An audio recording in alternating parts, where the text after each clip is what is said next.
네, 고 박사님, 또 일주일 만에 이렇게 만나봤, 네, 만, 네, 아, 말이 안 안녕하세요. 나오네.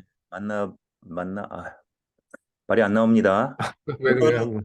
오늘은 동양 철학과 서양 철학에 대해서 비교에 대해서 좀 얘기를 나눠보기로 하죠. 고 박사, 어, 동양 철학에도 굉장히 조예가 깊잖아요. 고 박사님께서. 난 원래 동양 철학에 관심이 더 많았고, 예, 예. 여기 와서도, 하버드에서 동양 철학 굉장히 많이 공부하셨잖아요. 하버드에서 음, 동양 철학, 동양 종교, 음, 이쪽도 많이 공부했지. 왜냐하면은, 왜, 음, 보스턴 대학이 이 음. 비교 종교학, 비교 신학으로 굉장히 강하거든. 내가 볼 때 그래. 그렇죠. 예. 거기에 당시 디인이었던 우리가 다닐 때 거기 네벨. 그 디인이었던 로버트 네빌 음, 굉장히 그 사람 신학에 보면은 동양 철학이 거의 반이야. 물론 내가 그 네빌의 그 사상이 별로 이렇게 공감하지는 않는데도 불구하고 굉장히 동양 철학을 많이 인용하지. 특히 그 니오 신유학 음. 그 주자 뭐 하여튼 뭐 많이 인용하고 버스롱도 있죠. 우리 버드랑도 있죠. 예. 홍 선생님 그 네, 어드버드 뭐지? 있죠. 어, 지도도 하고 그 예. 논문 지도도 하고 그 사람, 버스롱도 있고 뭐 거기 많아. 그 전에 그 헤럴드 올리버도 있고 이 사람은 이제 그 젠 부디즘 쪽에 굉장히 음, 관심이 많고 이 사람들이 다 신학과에 있었거든. 음. 근데 굉장히 그 동양 철학에 조예가 깊고 또 학위 논문으로도 이게 동양 철학을 하고 뭐 그랬던 분들이죠. 책도 많이 남기고 거기에 대해서. 그렇죠. 예. 그 당시에 물론 좀, 이제 하버드야 뭐 어? 말할 것도 어. 없고 뭐 그러고 그러나 이제 서양 하버드에 철학 누구야, 문선명 아들이 다녔었잖아. 하버드 디비니티, 거기 뭐 종교학 했다 그러지 않았나? 디비니티 아니 스쿨에 하버드에서 다녔어요. 신학 아, 그랬구나. 디비니티 스쿨에 그래. 다녔어요. 알아 들었어요. 예. 머리 근데 깎고 불교를 굉장히 많이 공부를 했다 그러더라고. 지금은 완전히 음, 변했어요. 그 그래 왜 갈라졌지. 그런 거야? 갈라졌어. 그 어, 통일교에서 갈라져가지고 나왔어. 권력 어 다툼에서 좀 물러난 것 같아요. 근데 하여튼간 그러면 통일교가에서 이렇게 분파된 거야? 그러니까 분파됐어요. 여, 예. 여전히 형이랑 다 같이 통일교인데? 형이랑 같이 어, 분파돼서 그 형은 이제 응. 총을 생산하는 무슨 컴퍼니인 것 같아요. 뭐 총기 연합회인가? 그래서 총 들고 막 집회도 하고 막 그래요. 형이랑 이렇게 조인돼가지고. 아, 야, 하여튼간 이 사람이 좀 의식이 있는 것 같았었거든. 근데 문형진인가? 왜 그런데 좀 알아? 이렇게 되더라고. 음. 결국 하여튼간 다 이게 음. 어, 고 박사님 그러면 한마디로 어 동양 철학과 서양 철학을 차이를 한마디로 얘기하면 뭡니까 도대체? 한마디로 이 한마디로 엄청난 심오한 이 철학을 이 동양 철학 한마디로 이거를 어, 어떻게 한마디로 어, 한마디로 한마디로 얘기하면 나는 두 마디로 두 마디로 두 마디로 어, 동양 철학은 그 이 내재적인 것과 네. 자연적인 거 음, 이쪽에 우리가 이제 신을 믿는다고 할 때 신의 그 내재성 뭐 신의 내재 궁극적 실제가 있을 때 그게 이게 초월적인 게 아니라 음. 이 항상 그 우리와 함께 있고 인간의 삶과 함께 있는 그런 내재적인 거. 어? 인간의 삶과 그리고 함께 항상 인간 삶을 떠나서 존재하지 않는 거야. 그 궁극적 동양 실제라는 게. 철학은 도라는 게 그렇고 심지어 네, 그 유교의 어떤 그 하늘, 그러니까 네, 천이라는 거, 네. 천사상이라든가, 뭐, 태극이라든가, 이런 것들이 이 우리의 그래요? 삶과야 한순간도 떨어져 있지 않은, 태극이 그래서 이제 내재적이라는 거야. 어, 초월적인 게 아니라 이게 내재적인 거지. 태극이 우리 안에 있다는 얘기야. 태, 그렇지. 그 태극기 사상, 태극은, 네. 태극이 우리 안에 있다. 그렇지. 그 태극 음, 사상이라는 게 태극이라는 뜻이 궁극적 실제잖아. 음, 가장 그 궁극적 실제인데 그 궁극적 실제가 초월적인 게 아, 아니라 우리 안에. 그냥 모든 만물에 다 편재해 있는 음, 그 네. 근데 이게 도가에서는 도로 표현하고 무슨 생각이 드냐면 곡선도를 하잖아요. 곡선도를 하면 어, 어, 내 안에서 태극의 원형이 어, 느껴지거든요. 그렇지. 그 이 굉장히 태극의 circular, 원형은 요거거든요. 이렇게 돼서 이렇게. 어, 그 어, 은하수를 보잖아. 은하수가 이렇게 돼 음, 있잖아. 이렇게. 은하수 알죠? 음, 은하수 뭐 갤럭시라 알죠. 우리 갤럭시 이렇게 갤럭시, 예, 이 예. 태극의 원형이거든 이게. 근데 이제 곡선도를 어, 오래 하잖아요. 그럼 태극의 원형이 느껴져. 내 안에서. 우후. 음. 그러니까 결국 우주의 기라는 것이 태극이 이제 태극이라는 거가 이제 원형으로 이해되어져야 하는 게 어, 항상 이 circular라는 거는 이제 음. 회통하는 거 아니야. 그리고 어, 중심으로 가죠, 이렇게. 네, 중심으로 그래서 가고. 네. 중심으로 쭉 가요.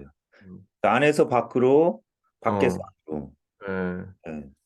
그러니까 우리 이제 동양 철학에서는 항상 그 태극 그이라는 거 그 출발점을 태극이라고 하지만 이게 어떤 선우나 앞과 뒤 뭐 이런 식의 논리적 구분은 가능하지만 우리가 이제 음, 소위 말하는 그 존재 자체를 얘기할 때 그 존재의 본질을 얘기할 때 이 태극이라는 거는 어느 그런 것과 이렇게 따로 떨어져서 이렇게 존재하는 것이 아니라 항상 음, 그 태극이 있다 그래. 근데 그 태극이라는 거는 항상 그거 안에 또 음량이 그 구성을 하잖아. 태극 안에. 태극에 음량이 없으면 음량을 분리시켜 놓고 태극을 얘기할 수가 없는 거거든.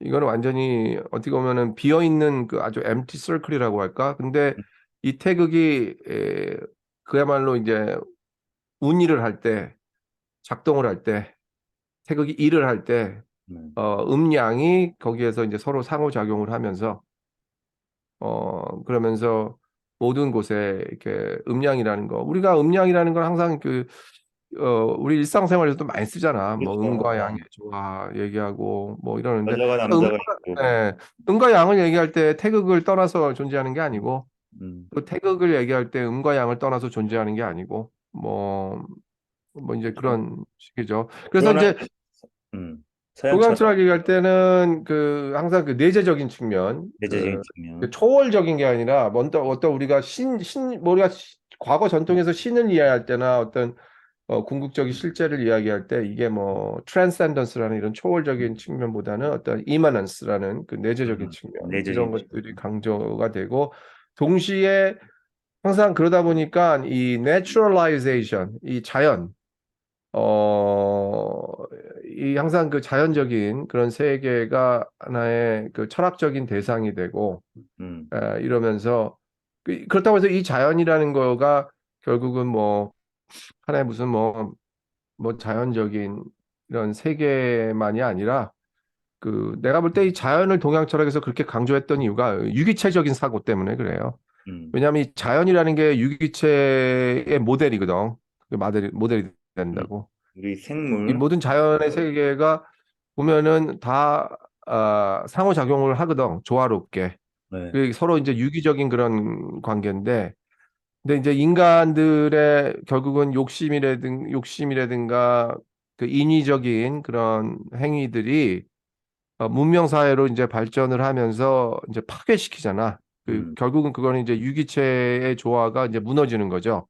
네, 결국 이거는 어 서양 철학 과거 전통 서양 철학에서 볼 때는 어떻게 보면은 아직 깨어나지 못한 음, 뭐 미개하게 비출지는 모르지만 오늘날 굉장한 그 의미심장한 메시지를 던져주고 또 서양 철학자들도 결국은 동양 철학에 눈을 이제 돌리는 것들이 당장 우리가 부딪히는 게 이제 자연의 역습 그리고 이제 생태계 그렇죠. 문제, 예, 근데 환경 오염 누가 문제. 그런 얘기를 음. 하니까 이제 무슨 생각이 드냐면, 만약 사실 동양에도 과학 비슷한 게 있었잖아요. 원래 더 먼저 16세기, 시작됐죠. 중국에서도 그러고, 예, 16세기 뭐, 그 이전만 해도 17세기까지만 해도 그럼요. 과학이라는 예. 기준에, 그 물질 문명이라는 기준에 봤을 때 중국이 가장 앞서갔잖아요. 근데 중국에도, 그렇죠. 예. 그래서 동양적인 만약 중국이나 뭐 그 동북아시아에서 패권을 여전히 잡고 있었다면, 현대까지, 그럼 동양 안에서 나름대로의 과학이 발전해서 친, 친환경주의적인 그런 문명이 어? 충분히, 그럴 수, 충분히 지금까지 유지되지 않았을까 그런 생각을 해봐요. 지금 너무 음, 자연 파괴가 되고 있잖아. 예, 예. 그래서 지금, 근데 이제 그 서양 쪽에서는 서양만이 과학을 갖고 있다. 동양은 좀 과학이 없고 좀, 미신적이다. 그런 사고방식이 있잖아, 비과학적이다. 소위. 그래서, 음, 예. 19, 근데 이제, 19세기, 20세기만 하더라도 지금까지도 마찬가지지. 그걸 이제, 그렇지. 결과적으로, 뭐, 뉴턴의 어떤 기계론적인, 이런 과학적 세계관에 입각해 볼 때는 이제 동양의 그런 유기체적인 그런 세계관이 어떻게 보면은, 그렇지. 그렇게 비과학적으로 보이고 그러겠지만, 그러나 이제 현대 과학에 와서는, 많이 그 인식이 달라졌죠. 그 동양에 대한 그런 세계관을 이해할 때, 어, 오히려 지금 현대 물리학이나 이런 자연과학에서 얘기하는 그 메시지, 그 지혜들이 벌써 동양 사상 속에 다 들어가 있거든. 음, 오래전부터, 고대부터. 결국 그거를 이제 나름대로 논리적으로 이제 설명을 하는데, 그래서 지금은 내가 볼 때 그 인식, 그러나 이제 전통적인 그 서구 문명의 과학 세계관으로 볼 때 여전히 그 어떤 동양의 유기체적인 그런 세계관을 별로 그게 이해가 안 되지. 잘 안 돼요. 예.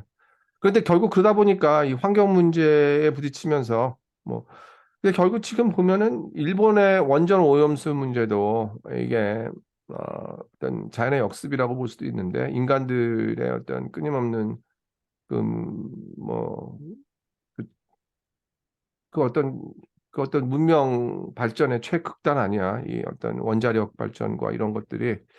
근데 이거를 또 거기다 바다에다가 다시 뿌린다고 하니 이게 엄청난 이 환경 오염 무슨 우리는 당장 그 소금 문제 그리고 이 회- 생선 이제 굉장히 우리가 좋아하는 생선 뭐 이런 것들 근데 사실 이게 그때 보다 이게 근본적인 문제가 이 환경 오염이거든 엄청난 이게 예 그렇죠. 하여튼간, 그래서 그래서 서양, 그러면 동양처럼 내재적인 것을 굉장히 강조를 하고, 내재적인 것과 유기체적인 그런 사고관 자연적 그런 유기적 그러니까 자연의 유기적인 자연이라는 파괴와 객체와 어 우리 인간이라는 어, 주체가 분리가 되지 않는 거 아니에요? 그쵸? 않죠. 우리 자연이 우리 항상 우리와 더불어 있고 우리가 또 자연 안에 있는 존재지 자연과 인간이 절대 분리돼서 생각할 수 있는 존재가 아닌 거죠. 그런 의미에서 naturalization이에요. 그러니까 이 음, naturalization이라는 거는 이 자연에 이렇게 흡수되는 게 아니고 서구 사람들은 서구 그 동양의 전통 철학을 그렇게 이해했거든. 네. 그냥 자연의 해겔이 그랬어요. 음, 해겔이 동양 철학을 신랄하게 비판을 해. 이 해겔이. 내가 볼 때 아주 협소한 이해로. 음, 아직 그 미몽에서 깨어나지 못했다는 식으로 얘기를 해요. 음, 그 자연이라는 이게 자연에 합일되어 있으면 여기서 깨어나야 되는데 그래서 자연과 분리를 시킬 수 있어야 되는데 인간의 주체가 해겔에 되게, 의하면. 동양 그래요? 철학은 이 동양 철학은 그 단계까지 가지 못했다 이거야. 이게 자기 인간 주체를 분리시키지 못한다는 거죠. 불교 철학을 봐도 그렇고 뭐 그렇다는 거지. 전부 다 그냥 자연에 대한 얘기를 하니까. 어, 그런데 이거는 굉장히 자연의 동양 철학에 대한 해결의 몰이에요. 이게 아주 제대로 이해하지 못한 그 그 사실 뭐 서양 철학은 분리를 시켰다는 얘기야? 분리를 벌써 데카르트에서 주객 분리가 철저히 일어나고 그렇지. 데카르트부터 시작됐죠. 주객 분리가 철저히 일어났지. 음, 아니, 나 사실 그 전에 이제 그래. 초월을 강조하고, 초월을 강조했지. 그 전에 초월을 그리고 강조했고. 신과 세계가 분리되고, 뭐 이러면서 주체와 객체가 분리되고, 이런 거는 벌써 고대 그리스 때부터 그 자연 철학 이후에 소크라테스의 인간에 대해서 이제 철학의 그 사유 대상이 인간으로 바뀌면서 자연에서 그 아, 인간으로 바뀌면서 벌써 거기서부터 그 플라톤, 아리스토텔 때부터 계속 이제 그렇게 진행되어 왔죠. 그러다가 이제 본격적으로 뭐 데카르트에서 이제 회의하는 그런 자아, 그리고 철저하게 분리된 자아, 뭐 이런 아니, 근데 것들. 내가 생각하기에는 그냥 인간 중심의 철학은 문제가 없는 것 같은데. 응? 어, 아니 뭐 인간에 대한 탐구는 당연히 철학으로서 아주 네. 중요한 부분이고, 근데 분리가 좀 문제가 인간의 있는 것 그런데 같은데. 이제 문제는 그거를 분리시켜서 생각을 하니까, 아니, 그러니까 나는 플라토 철학보다는 플라톤이나 뭐 그 이후의 철학자보다는 대, 근대 이후에 철학자들이 굉장히 문제가 있는 것 같아요. 어, 맞아요. 나도 저기 그 음, 철학자들도 그런 얘기들 종종 하거든. 음, 오히려 플라톤 철학에서는 우리가 이제 나중에 그 주석을 하고 뭐 해석을 할 때 플라톤 철학을 해설을 할 때 플라톤이 철저하게 분리를 시키지는 않았어요. 솔직하게 말하면 오히려 아리스토텔레스 쪽에 와가지고 그 어떤 그 아리스토텔레스 그 논리 있지요. 그 아, 아리스토텔레스의 그 논리학이 굉장히 훗날 후대 서양 철학의 어떤 분리적 사고를 전개시키는데 큰 공헌을 했거든. 그래요? 그 그거만 좀 뭐 잠깐 아니 간단히 뭐 설명 좀 해주세요. 아리스토텔레스 논리는 유명하죠. 동일률, 모순율, 동의. 배중률 뭐 이래가지고 이제 사고를 할 때 철저하게 그 동일률이라는 걸 생각하고 동일률이라는 거는 그냥 A는 A고 음, 아닌 건 아닌 거고 A가 그렇죠. 아닌 건 아닌 거고 이제 뭐 이제 그런 식으로 시작하잖아요. 그 어떤 그 the logic law of identity인데 항상 그런 어떤 identify 할 수 있는 뭔가 있어야 되는데 그러기 위해서는 어 그 배중률이 적용이 돼야 되는 거야. 배중률이라는 건 뭐냐면은 가운데가 없어야 돼. either A or B야. 음, A거나 무조건 아니거나 그렇죠. 가운데가 있으면 안 된다. 이건 오류라는 거야. 여기에서 벌써 분리적 사고가 엄청나게 나와요. 그러니까 아, 사람들이 서구 철학에서 볼 때, 그래? 주체. 그럼 주체는 인간. 인간이면 인간이지. 여기에 자연이 왜 끼를 들어? 음, 자연은 자연이고, 인간은 인간이고. 이게 아, 사실 그 아리스토텔레스의 그 철저한 그 어떤 배중률 있죠? 이게 영어로, 여기 영어로는 the law of excluding middle이야. 미드를 음, excluding 하는 거야. 배제시키는 거예요. 아, The 그렇구나. law of excluding middle. 아, 그리고 모순율. 모순율. 모순율은 뭐냐면은 만약에 이게 같은 얘기야. 다 지금 동일률, 아, 모순율, 예. 배중률은요. 이게 결국 다 같은 얘기야. 뭐냐면은 그러니까 결국은 이거 아니면 저거기 때문에 하나에 맞는 논리라는 거는 이거와 이것이 아닌 게 같이 있을 수가 없다는 거야. 그거는 컨플릭 일어나니까 이게 모순이라는 컨트라스트. 얘기지. 음, 모순이 된다는 거야. 그래서 the law of 음. contrast.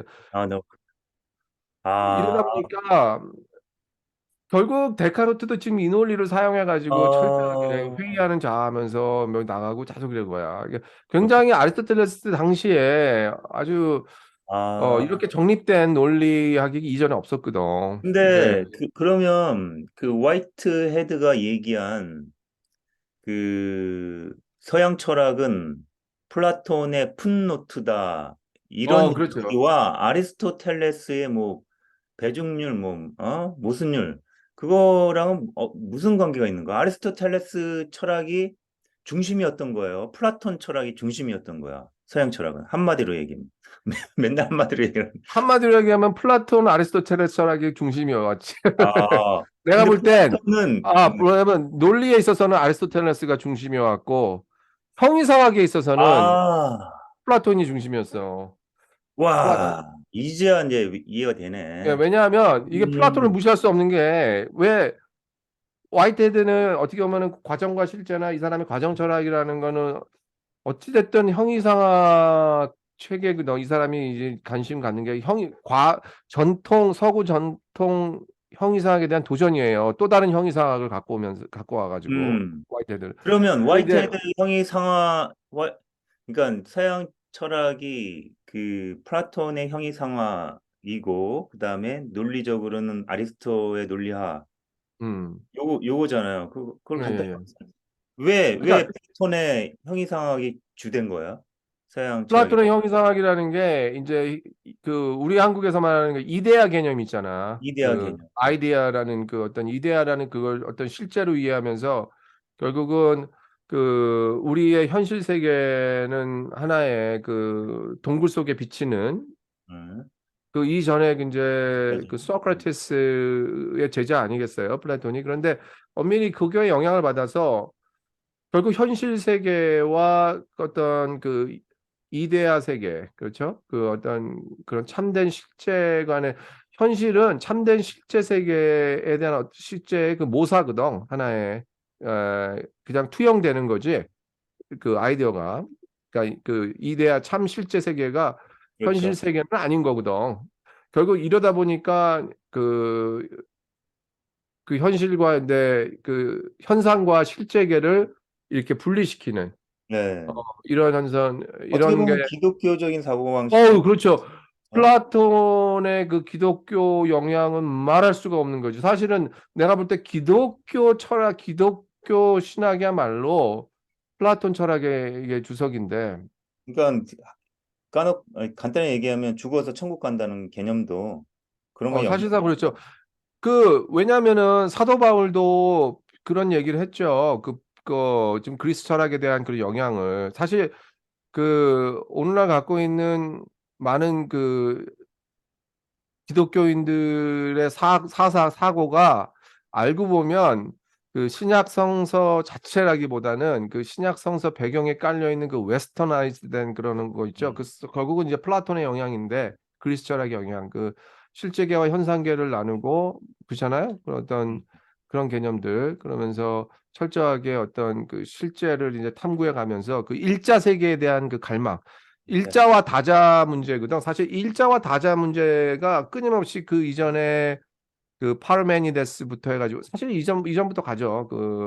누구죠? 그 이오니아 철학자들 때부터 계속 이 일자 다자 문제는 이제 진행돼 왔어요. 그러면서 이제 뭐 파르메니데스, 소크라테스, 그다음 뭐 그 전에 또 헤라클레토스, 클레이토스, 뭐 이런 일자 문제, 일자 다자가 어떻게 가느냐. 근데 그럼 일자 다자가 어떻게 분리돼서 있느냐?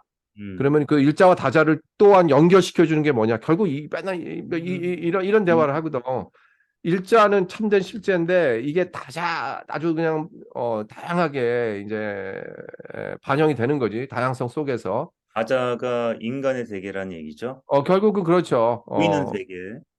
근데 정말 우리가 이 다양하게 서로 다 다른데 그 다양한 것이 일자를 그대로 반영하느냐 아니면 한 편의 조각으로 그거를 담느냐. 그거는 뭐 이제 이해를 하겠는데요. 음. 데카르트랑 어떻게 플라톤 철학이 연결이 돼요? 난 그건 이 현대 어, 철학의 이제 아버지가 데카르트 아니에요. 근데 시작을 철학의 아버지가 결국은 뭐 그렇죠. 근데 이제 데카르트에서 시작한 건데 이게 어떻게 이제 플라톤 철학과 주체와 객체를 분리한 어떻게 보면 철저히 인간 중심적이지 않나? 이성 중심적이고 데카르트 철학은. 근데 어떻게 플라톤 철학의 그런 형용상학 철학이 이데아만이 참된 실제란 그렇게 주장하는 사람과 어떻게 만나는 거지? 데카르트 철학이? 어 네. 데카르트 같은 경우는 이제 그 방법 서설에 보면은 이제 방법적 회의를 하고 참된 자아를 참 그 이제 데카르트가 이제 근대 철학의 아버지라는 거는 그 어떤 참된 실제를 멀리하고 그 인간의 어떤 참된 자아 뭐 이런 차원이 아니라 네. 결국은 그 플라톤의 어떤 그 이원론이라고 하잖아요. 우리가 아, 이제 이원론. 듀얼리즘이라는 거, 이런 네. 거는 그대로 갖고 오는데 문제는 그 인신론적인 전해가 일어나잖아. 무슨 얘기냐면은 중세 시대까지는 그 인간에 대한 이런 것보다는 철저하게 신이 뭐고 이러다 보니까 이제 중세 철학은 결국은 신학 아니겠어요? 예. 결국 이게 근데 결국 이 사람 같은 경우는 그 합리적인 그런 사고나 이런 사고를 구성하는 그 주체, 그 음. 인신론적인 자아 이쪽으로 이제 선회를 한단 말이지. 그냥 어, 형용상학적인 세계는 그냥 내버려 두고, 어, 아니죠. 이제 그렇게 해가지고 어떻게 참된 자아가 인식을 이제 제대로 할 수 있는가. 참된 이제 이런 거에 자아가, 관심을 가는. 이제 아, 나중에 이제 이게 칸트에 와가지고 이제 극치를 이뤄요. 칸트가 결국 데카르트의 합리론과 그 영국의 경험론, 이제 이런 것들을 종합을 해가지고 결국 물 자체와 뭐 이렇게 현상계를 또 한 번 나누는데, 결국 다시 이제 플라톤 철학을 내가 볼 땐 그대로 이제 답습을 하는 거죠. 물론 이제 그러니까 약간 다른 버전이지만. 다른 버전이지만, 예. 그러면 다시, 결국, 네, 예, 결국 그러니까 지금, 아, 서양 철학의 가장 큰 중심 주제는 뭐냐면 초월을 항상 이제, 항상 그 다자를 넘어서 있는 네, 일자 세계. 음. 뭐 항상 이런 쪽에, 그러니까 데카르트의 이성적 자아도 어떻게 하면 진리, 이 초월적인 세계를 바로 인식할 수 있느냐의 뭐 중심. 그렇죠. 아, 결국 그러면서 음, 그러면 끊임없이 대두되는 게 그럼 신은 어떻게 우리가 제대로 어떻게 믿을 수 있느냐? 신의 존재는 어떻게 우리가 증명할 수 있느냐? 이 문제였거든. 신의 음, 존재 증명이란 결국 데카르트도 그거는 합리적인 접근을 안 했어요. 신은 그냥 음, 신은 기본적으로 그 나름대로 논리적인 그 증명을 해. 데카르트가 논리주의. 신의 존재. 근데 내가 볼 때는 이거 완전히 저기 말장난인데.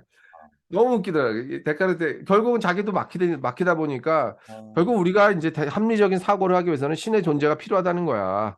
그렇죠. 결국 그 요청으로서 합리성이라는 신이. 거 이런 것들이 이제 신으로부터 어떤 이게 부여를 받아야 되는 그러면 거거든. 이렇게 얘기할 수가 있어요. 그때부터 이제 그 진리에 대한 인식은 불가능하다라는 음, 근대 음, 그럼 사고방식이 시작이 있다고 봐야 되나? 아니야, 데카르트는 절대 그렇게 쉽게 뭐 그런 단언을 하지는 않죠. 다만 이제 방법적으로 계속 회의하는 자를 하지. 끊임없이 의심을 하고, 그거는 다 이제 합리적인 사고를 하기 위해서 어떻게 보면은 그 자기의 합리적인 그런 사상을 구축하기 위해서 구성하기 위해서 하는 건데 이러다 보니까 거의 어, 회의하다가 보니까 이제 칸트로 넘어간 거죠. 예. 그러니까 가장 그 참된 자는 참된 자아가 이제 참된 실제를 제대로 인식할 수 있다라는 믿음은 절대 데카르트는 포기하지 않았어요.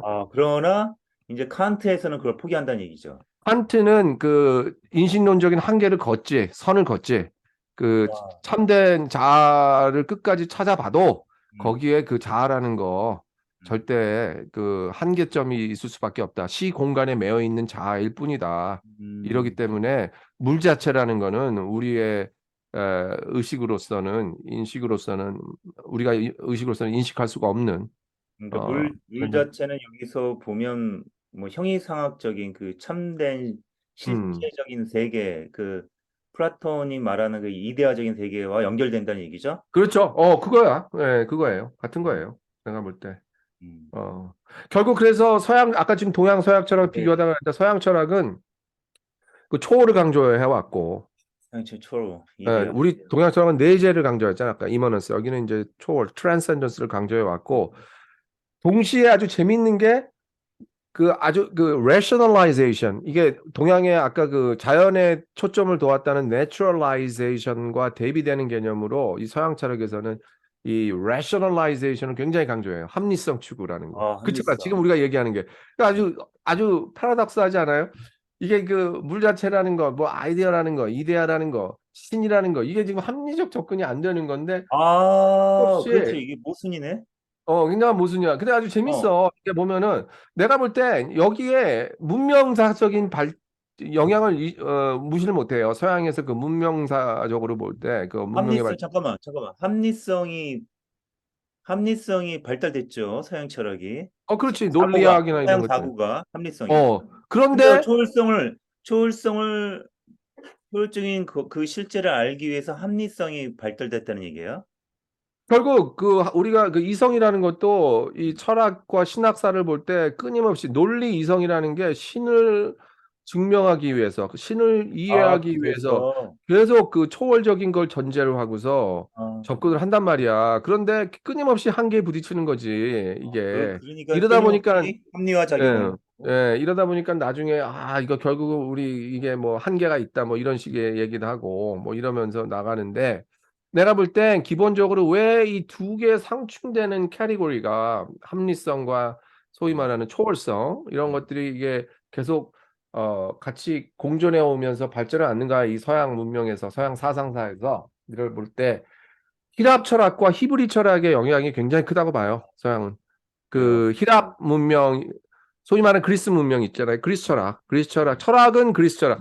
동시에 종교는 그 히브리 사상이라는 거, 그 이 어떤 사상. 초월적인 측면들, 초월가시라는 거는 그, 그 히브리 사상에 큰 영향을 받아왔죠. 그래서 유대교와 이제 기독교, 소위 말하는 이슬람교, 이 아브라함 종교가 이 서양에서 유럽에서 급속도로 발전하고 이제 뭐 그래 왔잖아요. 물론 지금은 이제 다 시들시들해졌는데 유럽도 이제 그거에 대한 어떤 뭐 한계도 많이 보고 그러나 이제 전통적으로 볼 때 끊임없이 거기에서 신이잖아. 신, 초월적 신이잖아요. 그걸 얘기 안 하고서는 아브라함 종교를 얘기할 수가 아브라함 없죠. 종교는 없지. 철저하게 해방을 시켜주는 신, 이끌어주는 신, 구원하는 신, 뭐 끊임없이 어떤 이런 신들 아니겠어요? 믿음의 대상이라는 이 게. 모하마드 종교가 그 이슬람 종교가 그게 음, 굉장히 극단적으로 발전했죠. 해왔죠. 네. 결국 이런 게 알라밖에 없지. 모든 게 알라에 네, 있잖아.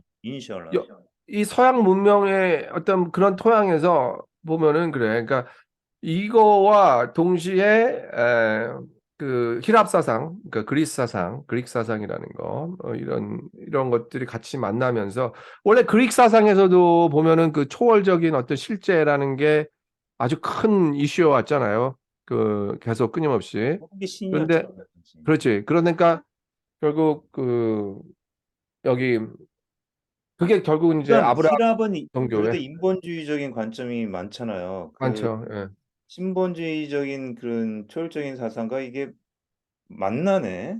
그쵸? 만나죠. 어, 만나는데, 근데 아주 그냥, 근데 묘하게 굉장히 합리성을 추구하면서도 절대 이 신에 대한 믿음을 이게 버리지 못하는 음, 사람들이 꽤 많지, 미국에도. 이게 굉장히 나름대로 거기에서 이제 논리적인 스트러글을 많이 해요. 그런데 네. 그러면서 또 논리를 갖고서 설명을 또 한단 말이야. 결국 이게 참 우리가 보통 보기에 이게 앞뒤가 안 맞는 얘기이기도 박 박사님 한데, 이렇게 보면 안 돼요? 그 인본주의적인 사상이 좀 위일 때도 있고 음, 인본주의 사상이 위일 때도 있고 이 끊임없이 인간이 신을 반역하기도 하고 신이 인간을 지배하기도 하고 이런 하고, 이런 어, 갈등도 다이나믹이 존재하는 거 아닌가 그런 많이 생각이 그렇죠. 예, 결국 이제 서양에서 내가 볼 때 이 문제가 발생하는 거는 이제 주객 분리, 그리고 인간과 자연과의 분리 이런 것들이거든. 그리고 신과 세계와의 분리. 예. 예. 이러한 이 구조가 이 저변에 다 깔려 있어요. 이 서양 문명에는, 그러니까 서양 사상사에서는 볼 때 음. 이런 어떤 분리적인 거. 결국에 전쟁의 관계도 거기에 그 아리스토텔레스의 어떤 그 논리학에 대한 큰 공헌. 예. 그러면 이제 한 5분 정도 남았거든요. 음, 서양 철학과 동양 철학의 근본적인 차이를 얘기했잖아.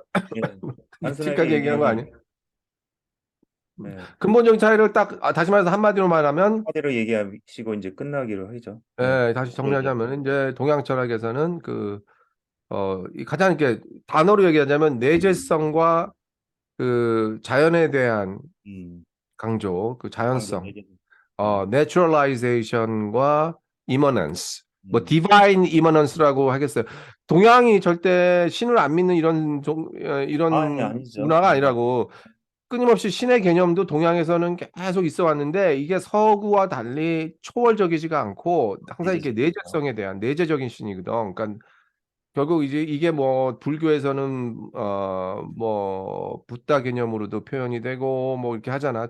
뭐 네. 다오, 도 개념, 무 뭐 이런 거. 그러니까 내재성과 그다음 그 어떤 자연성, 어떤 자연에 대한 강조. 서양은 초월성과 합리성 뭐 이런 것들이 이제 서로 같이 연결해서. 근데 지금은 이제 이런 것들을 대화 끊임없이 어떤 서로 예. 간에 음. 동서양 간의 그런 만남 이래가지고 이걸 어떻게 이해할 것인가. 많은 어, 과학자들이나 이게 그 소위 이제 요즘 CEO들, 테크놀로지 CEO들이 많이 잘 나가잖아요. 명상 네. 참 많이 하더라고. 보면 음, 동양이 굉장히 음, 관심을 갖고 그리고 음. 만나고 있는 것 같아요. 문명 전환이 이루어질까요? 구 박사님? 근데 지금 음. 내가 볼 때 그런 어떤 분리의식을 강조하는 그런 것은 도저히 희망이 없고요. 이제 뭐, 그럼 결국에 직선적 사고 직선적 세계관을 유도하거든. 아까 철학이라는 게 결국은 세계관인데 결국 이러다 보면은 직선적 세계관인데 서양 그 철학의 핵심이라는 게 그 토대 위에서 발전했잖아요. 직선적 세계관이라는 거. 이게 서로 회통이 된다기보다 서로 거기에는 이제 참 한계가 많고 그렇다 동양 같은 경우 이제 순환론을 많이 강조하고 그러죠. 조화나 이런 것들을 강조하는데 그러나 이제 우리가 서양 문명을 절대 무시할 수는 없거든. 그리고 동양 철학의 어떤 동양 사상의 이런 모호함과 이런 것들은